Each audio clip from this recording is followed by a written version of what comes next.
你见过鸵鸟的蛋如何破壳的吗？眼前这只小鸵鸟即将破壳而出，随着时间流逝，蛋壳缝隙越来越大。为了来到这个世界，它努力挣扎，想要冲开蛋壳的阻拦。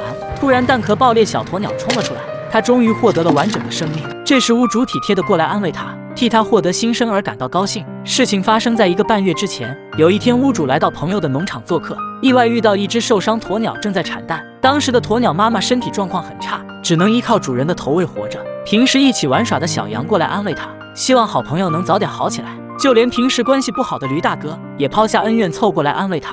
此时想帮助鸵鸟妈妈的扣999，可最终鸵鸟妈妈还是没有熬过去，只留下一窝还未孵化的鸟蛋。于是屋主便跟农场主商量，让他把鸵鸟蛋带回去孵化。农场主爽快地答应了他。接着屋主找来一个纸箱，把鸵鸟蛋一只只装进了箱子里。没想到鸵鸟蛋的个头这么大，难怪长大后体型那么雄壮。屋主开车把鸟蛋运回了家，把孵化箱的温度调到了36度，接着把带回来的鸟蛋放进去孵化。36度是最适合孵化的温度。就这样，漫长的35天过去了，屋主把孵化的蛋拿出来检查，看有几只是能孵化成功的。经过灯光照射，结果很不理想，前面很多只都没有孵化成功，10几只蛋只有1只成功了。于是屋主决定改变方法，用温水来帮助小鸵鸟孵化。有了前面失败的经历，屋主特别小心，反复确认水温达到了36度后，才小心地把鸵鸟蛋放进温水里。果然，很快鸟蛋就有了反应，在蛋壳里兴奋地想要蹦出来。看着小鸟蛋活了下来，屋主露出了开心的笑容。接下来的步骤很关键，屋主把存活的鸟蛋继续放回孵化器里，然后把温度调到适合孵化的热度。就这样，小鸟蛋继续孵化了3天，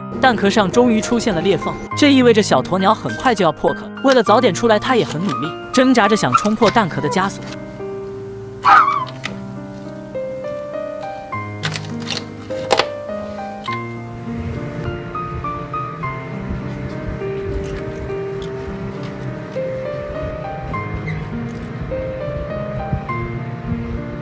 最终，他使出吃奶的力气，终于突破了蛋壳的牢笼，一个新的生命终于诞生了。由于从黑暗到光明，小鸵鸟有些不适应，屋主赶紧跑过来安抚它。看到小生命，屋主特别开心，小心翼翼地把它捧在手心里。小鸵鸟是非常幸运的，如果没有碰到好心的屋主，很可能会跟其他的蛋一样，还没看到这个世界就离开了。屋主也把它当成了宝贝，细心地呵护着它的安全。等到小鸵鸟稍微大一点，就把它带到草坪里练习行走。刚开始，它熟悉了一下环境，然后像婴儿一样开始学走步。虽然走得有点踉踉跄跄，但很快就适应了陌生环境。在屋主的引导下，它的脚步越走越稳，甚至能一边走一边小跑了。这幅动物与人的画面太温馨了，屋主完全把它当成了女儿，而小鸵鸟也把屋主当成了爸爸。屋主走到哪，它就会跟到哪。最后，祝愿小鸵鸟能早日成长为奔跑的健将。